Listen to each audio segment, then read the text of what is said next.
अस्सलाम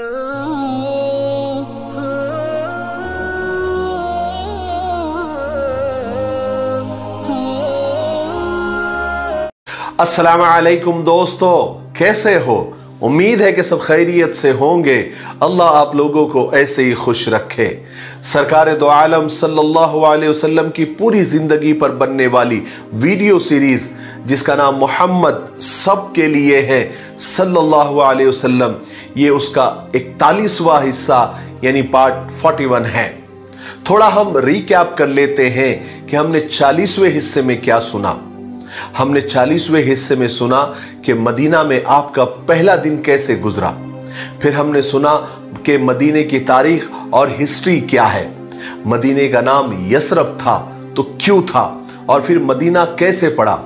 फिर हमने सुना कि मदीना में आपको और आपके सहाबा को यहूदियों के दुश्मनी का सामना था जो बहुत चालाक और मुनाफिक थे।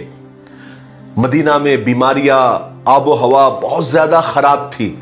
आप सल्लल्लाहु अलैहि वसल्लम की दुआ से मदीना की आबो हवा और बीमारियां खत्म हुई, और मदीना में पानी पीने की बहुत कमी थी। एक ही कुआं था, वो भी यहूदी का था जिसका नाम बीर रूमा था, वो भी सड़ गया था। हजरत उस्मान बिन अफ़्फ़ान रज़ी अल्लाह तआला अन्हु ने उसे साफ किया, लेकिन साफ होने के बाद यहूदी ने ईमान वालों को ही पानी पीने से रोक दिया। यहां पर मैं आपको बता दूं कि इस सीरीज के वीडियोस को आप जरा गौर से देखें और गौर से सुने। चलिए आगे बढ़ते हैं। जब मुसलमानों को पानी की तकलीफ बहुत ज्यादा बढ़ गई तो रसूल पाक सल्लल्लाहु अलैहि वसल्लम ने एक बार फिर सहाबा को बुलाया और उनसे फरमाया कि तुम में से कोई ऐसा है जो ये बीर रूमा यानी कुआं खरीद कर ईमान वालों को वक्फ कर दे, उसके बदले में अल्लाह के यहां उसे जन्नत मिलेगी। इस दफा भी हजरत उस्मान रजी अल्लाह तआला के हिस्से में यह सादत आई। वो आगे आया और अर्ज किया, या रसूल अल्लाह, मैं इसके लिए हाजिर हूं। उसके बाद हजरत उस्मान रजी अल्लाह तआला ने यहूदी मालिक यानी उस कुएं के मालिक से बात की। उसने जरूरत को देखकर कुएं की कीमत बढ़ा चढ़ा कर मांगी, लेकिन हजरत उस्मान रजी अल्लाह तआला ने अल्लाह उसके रसूल की खुशनुदी हासिल करने के लिए कीमत की कोई परवाह नहीं की, बल्कि यहूदी के मुंह मांगी कीमत पर उस कुएं को खरीद लिया और ईमान वालों को वक्फ कर दिया। गर्ज के मदीना पहुंचने के बाद मुहाजिर सहाबा के रहने सहने के इंतजाम करने के बाद अल्लाह के रसूल सल्लल्लाहु अलैहि वसल्लम के सामने जो सबसे बड़ा मसला था वो यहूदियों की दुश्मनी, उनकी मुनाफिकत, उनके दोगलेपन और उनके धोखेबाजी से था। मदीना में रसूल पाक सल्लल्लाहु अलैहि वसल्लम के सामने क्या बड़े बड़े मसाइल थे, क्या बड़े बड़े प्रॉब्लम थे। आइए सबसे पहले वो जानते हैं। आप सल्लल्लाहु अलैहि वसल्लम के सामने 4 तरह की कौमें थी जिनके मसाइल अलग थे, जिनके प्रॉब्लम्स अलग थे। सबसे पहले वो लोग जो मक्का में आप पर ईमान ले आए यानी मुहाजिर सहाबा जो मक्का से मदीना हिजरत करके आए थे। मुहाजिर सहाबा अपना सब कुछ छोड़ छाड़ कर लुट पिट कर मदीना आए थे। अपनी जमीन जायदाद माल और दौलत उन्होंने सब मक्का में ही छोड़ दिया था। अभी ना उनके पास ना रहने की सहूलत थी, ना ढंग से कोई कमाई का जरिया था, ना उनके पास और दीगर जरूरियात की चीजें थी। और फिर मुहाजिर सहाबा की दिन ब दिन तादाद बढ़ती जा रही थी, उनके आंकड़े बढ़ते जा रहे थे, क्योंकि साफ ऐलान था कि जो अल्लाह उसके रसूल पर ईमान रखता है वो हिजरत करके मदीना आ जाए। इसलिए जो भी ईमान लाता था और जिनको ईमान लाना होता था वो मक्का से मदीना हिजरत करके आ जाता था। इसलिए मुहाजिर सहाबा की तादाद और उनका आंकड़ा बढ़ता जा रहा था, और साथ ही साथ उनके जो मसाइल थे, उनके जो प्रॉब्लम्स थे वो भी बढ़ते जा रहे थे, जो मैंने अभी जिक्र किया। तो ये सबसे बड़ा मसला अल्लाह के रसूल सल्लल्लाहु अलैहि वसल्लम के सामने ये था। दूसरी कौम अंसारी सहाबा की थी जो मदीना के ही थे, मदीना के मकामी थे, रहवासी थे। उनकी आपस की ही दुश्मनियां अभी तक पूरी तरह से खत्म नहीं हुई थी। तीसरे मदीना के बुत परस्त थे जो अभी तक ईमान नहीं लाए थे। और चौथे यहूदी थे जो अपने सीनों में हुजूर पाक सल्लल्लाहु अलैहि वसल्लम और ईमान वालों के लिए कमीनापन, अदावत, दुश्मनी छुपाए हुए थे और मुनाफिक बनकर, यानी दोगले बनकर ईमान वालों को धोखा दे रहे थे। असल में यहूदियों की हिस्ट्री और तारीख ऐसी थी कि ये लोग अरबी नहीं थे, यानी अरब के नहीं थे। ये लोग रूम के जुल्म और जबर से परेशान होकर अरब में आकर बसे थे। कुछ मक्का में, कुछ मदीना में, कुछ दूसरे इलाकों में पनाह लिए हुए थे। असल में यहूद इब्रानी थे, लेकिन अरब में रहने की वजह से उनका रहन सहन, वज़ाक़ता, तहजीब अरबों जैसी हो गई थी। यहां तक कि उनके खुद के नाम, उनके कबीलों के नाम अरबी हो गए थे। यहां तक कि अरबों में शादी ब्याह के रिश्ते भी कायम हो गए थे। लेकिन यहूदियों में अभी तक नस्लवाद और जातिवाद और नस्ली असबियत अभी तक बाकी थी। वो अपने इस्राएली होने पर फख्र करते थे और अरबों को हकीर और जलील समझते थे। उन्हें उम्मी कहते थे और उनके नजदीक उम्मी का मतलब अनपढ़, अछूत, वहशी और जाहिल वगैरह। उनका अकीदा यह था कि अरबों का माल और उनकी जायदाद उनके लिए हलाल है, चाहे फिर जैसा भी खाओ, अल्लाह के यहां उसका हिसाब किताब नहीं होगा। और यहूदियों के पास मजहब के नाम पर जो ले दे के पूंजी बची हुई थी, वो ये थी फाल निकालना, लोगों का भविष्य बताना, जादू करना, झाड़ फूक करना, तावीज गंडे करना। इन्हीं चीजों की वजह से वो अपने आप को पेशवा समझते थे। यहूदियों के 3 मशहूर कबीले थे, बनु कैनुका, बनु नजीर और बनु कुरैजा। ये जो मदीना में रहते थे या मदीना के आसपास ये लोग बसते थे। जिस वक्त रसूल अल्लाह सल्लल्लाहु अलैहि वसल्लम मदीना में तशरीफ लाए तो जहां अंसारियों ने, यानी अंसारी सहाबा ने आपका जानो माल से इस्तकबाल किया, वेलकम किया, यहूदी भी उनके साथ मिलकर आप सल्लल्लाहु अलैहि वसल्लम को खुश आमदीद और वेलकम कहने में किसी से पीछे नहीं रहे। लेकिन फर्क यह था कि अंसारी सहाबा तो अल्लाह उसके रसूल की मोहब्बत में आप सल्लल्लाहु अलैहि वसल्लम के लिए आंखें बिछा रहे थे और यहूदियों का ख्याल ये था, वो इसलिए खुश हो रहे थे कि खुदा के इस रसूल के साथ मिलकर हम अरबों पर गलबा हासिल कर लेंगे, यानी उनको अपना गुलाम बना लेंगे। इस वक्त तक यहूदी अपना सबसे बड़ा दुश्मन ईसाइयों को समझते थे। यहूदी रसूल पाक सल्लल्लाहु अलैहि वसल्लम को अपने साथ मिलाने का जो ख्वाब देख रहे थे, उसकी एक वजह यह थी, वो ये कि यहूदियों के मजहबी किताब तौरात में आप सल्लल्लाहु अलैहि वसल्लम के दुनिया में तशरीफ लाने की खबरें मौजूद थी, जिसको वो सब जानते थे और उनके मजहबी पेशवाओं ने उन्हें बता रखा था कि खुदा का एक नबी जाहिर होने वाला है जिसका नाम मोहम्मद सल्लल्लाहु अलैहि वसल्लम होगा। ये लोग आपकी सिफात और आपके जाहिर होने का इंतजार कर रहे थे और ये लोग बड़े यकीन के साथ कहा करते थे कि हम उस नबी का साथ देंगे और वो हमारे दीन की तबलीग करेगा और हम उनके साथ चलेंगे, वो हमारे साथ चलेगा। मदीना के जो 2 बड़े कबीले थे, औस और खजरज, जो हमने आपको पहले इनकी डिटेल बता दी थी, ये बुत परस्त थे। जब भी इनके अंदर झगड़ा होता था तो यहूदी उनको डराया करते थे और कहा करते थे कि एक नबी जाहिर होने वाला है, तुम हमारे साथ झगड़ा मत करो, हम पर जुल्म मत करो, क्योंकि जो नबी जाहिर होने वाला है हम उन पर ईमान ले आएंगे और उस नबी के साथ मिलकर और हम अल्लाह की मदद से तुमको पिछली कौमों की तरह तहस नहस तबाह और बर्बाद कर देंगे। इससे औस और खजरज डर जाया करते थे। और फिर आप सल्लल्लाहु अलैहि वसल्लम ने मक्का में अपने नबूवत का ऐलान फरमाया, यानी अपने नबी होने का ऐलान फरमाया और जल्दी ये खबर मदीना भी पहुंच गई। यहूदियों को भी मालूम हो गया कि नबी आ गए, जाहिर हो गए, उनका ज़ुहूर हो गया, जिसकी आने की पेशन गोइया हमारी किताबों में मौजूद है, जिनकी खबर हज़रत मूसा अलैहिस्सलाम के वक्त से हमारे बुजुर्ग, हमारे आलिम, हमारे राहिब हमको और लोगों को देते आए हैं। मगर अभी वो इस खुशखबरी पर खुश भी होने नहीं पाए थे कि उन्हें ये बातें मालूम हो गई कि आप सल्लल्लाहु अलैहि वसल्लम जो तालीम दे रहे हैं वो कुछ अलग है। उन्हें बड़ा ताज्जुब हुआ, क्योंकि उनका यह ख्याल था कि जो नबी आखिरी जाहिर होंगे वो दुनिया को यहूदी मजहब की तबलीग करेंगे, यानी यहूदियत की तरफ लोगों को बुलाएंगे। और फिर कुछ ही दिनों में उन्होंने देखा कि औस और खजरज के लोगों ने आप सल्लल्लाहु अलैहि वसल्लम पर ईमान लाना शुरू कर दिया, आपकी पैरवी इख्तियार करनी शुरू कर दी और इस्लाम को फैलाना भी शुरू कर दिया। और फिर वो ईमान लेकर मदीना में भी आ गए और घर घर जाकर लोगों को इस्लाम की तरफ बुलाना शुरू कर दिया। फिर होते होते मदीना के हर घर में इस्लाम दाखिल होना शुरू हो गया। ये सारी बातों की वजह से यहूदियों के दिलों पर सांप लौटने लगा। उन्होंने जो सोच रखा था, उनकी जो प्लानिंग थी और वो जो कहा करते थे, उसका बिल्कुल उलट हो गया।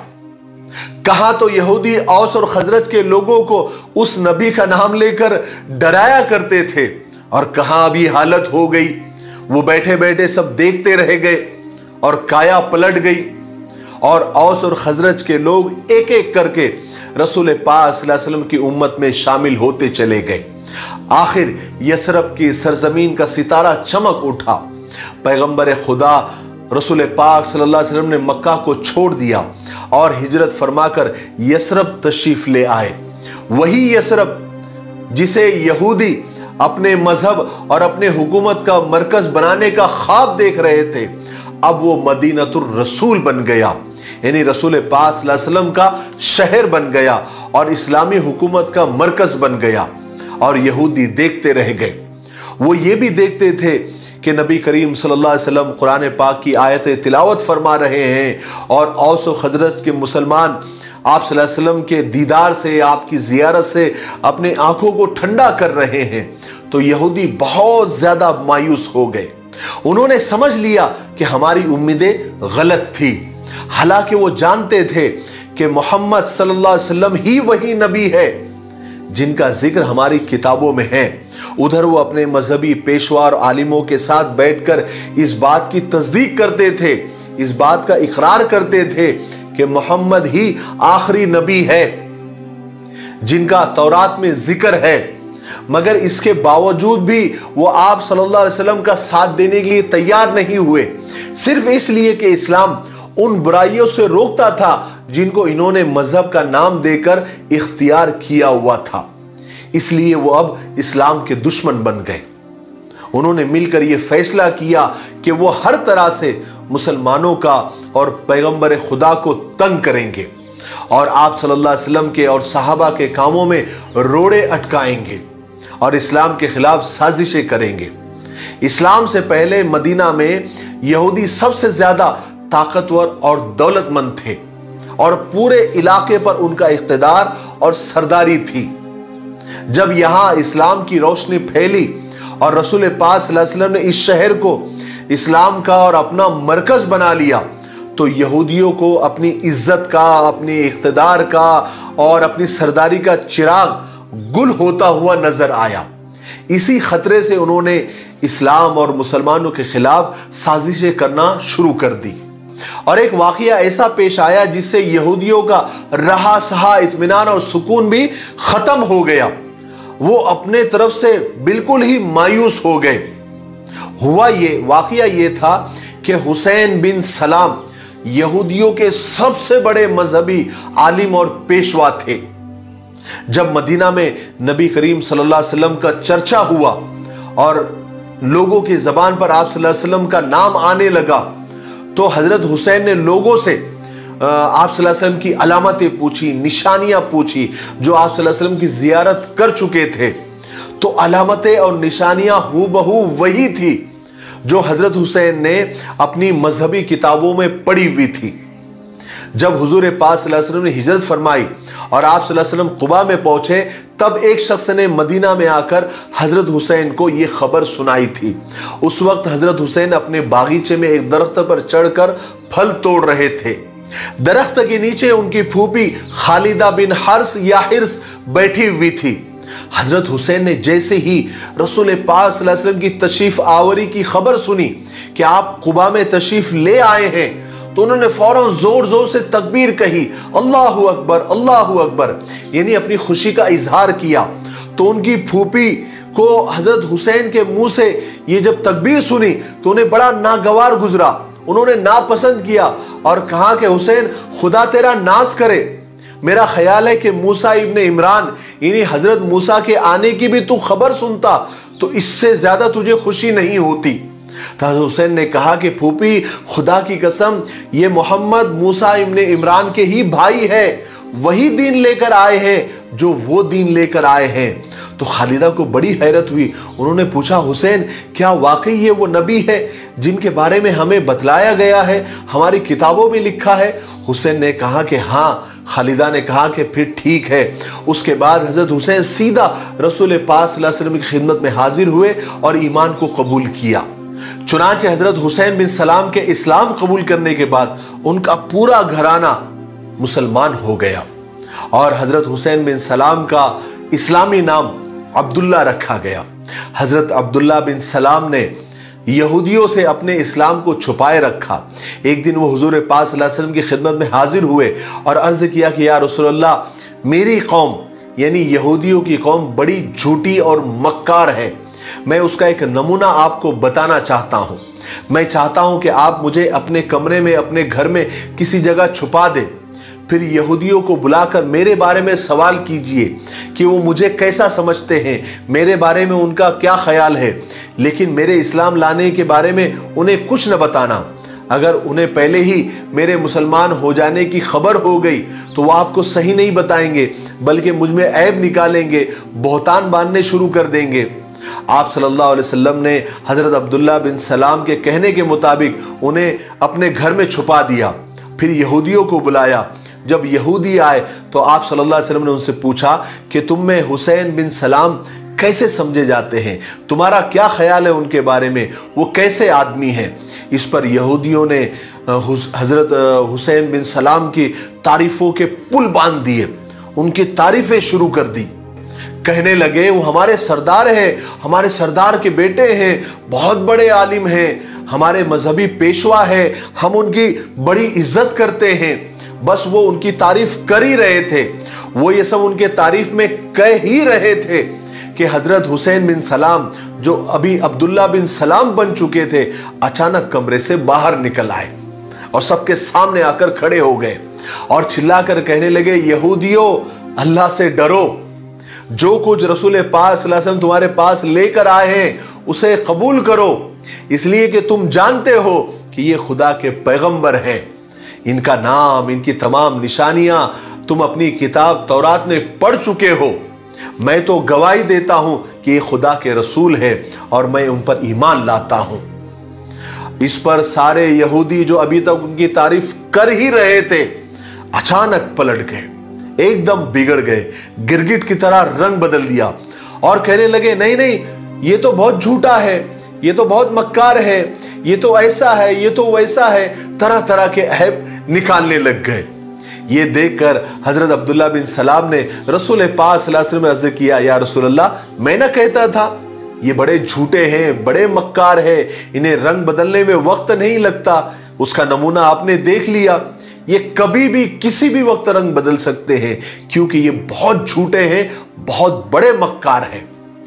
उसके बाद हजरत अब्दुल्ला बिन सलाम ने अपने घर वालों के मुसलमान हो जाने का ऐलान कर दिया और हजरत हुसैन बिन सलाम के ईमान लाने के बाद, जो कि बहुत बड़े यहूदियों के सबसे बड़े पेशवा थे, यानी सबसे बड़े मजहबी रहनुमा थे, उनके इस्लाम लाने के बाद यहूदियों में बहुत ज्यादा, यानी बहुत ही ज्यादा गम और गुस्सा फैल गया और हजरत अब्दुल्ला बिन सलाम के इस्लाम लाने के वजह से बहुत सारे मुअज़्ज़ज़ यहूदी, यानी बड़े बड़े यहूदियों ने इस्लाम को कबूल कर लिया, जिनमें सालबा बिन सईद, उसैद बिन सईद और असद बिन उबैद रजी अल्लाह तआला अन्हु शामिल थे। चूंकि यहूदी रसूल पाक सल्लल्लाहु अलैहि वसल्लम के साथ मुआहिदा और एग्रीमेंट कर चुके थे, इसलिए वो चुपके मुसलमानों के और ईमान वालों के खिलाफ साजिशें किया करते थे। मगर अब ये मुसलसल झटकों की वजह से वो झुंझला उठे थे। उन्होंने उस मुआहिदे, उस एग्रीमेंट का भी कोई ख्याल नहीं किया, न वो अपने कौल और करार पर कायम रह सके, बल्कि अब वो खुलकर सामने आ गए। जैसे सांप केचली से बाहर आ जाता है, यहूदी भी अपनी केचली से बाहर आ गए। उन्होंने रसूल पाक सल्लल्लाहु अलैहि वसल्लम की बातों को झुटलाना शुरू कर दिया, आप सल्लल्लाहु अलैहि वसल्लम के साथ लड़ना और झगड़ना शुरू कर दिया। अब तो उन्हें इस्लाम से और रसूल पाक सल्लल्लाहु अलैहि वसल्लम के नाम से चिढ़ हो गई थी। हालांकि हकीकत ये थी कि वो सब कुछ जानते थे, उनके आलिम भी सब कुछ जानते थे, वो लोग भी ये बात को जानते थे कि यही मोहम्मद अल्लाह के सच्चे रसूल हैं सल्लल्लाहु अलैहि वसल्लम, जिनका हमारे बुजुर्ग सदियों से इंतजार करते आए हैं। आज के लिए इतना काफी है, इसलिए अब हम यहीं पर रुकते हैं क्योंकि वीडियो अब ज्यादा लंबा हो रहा है।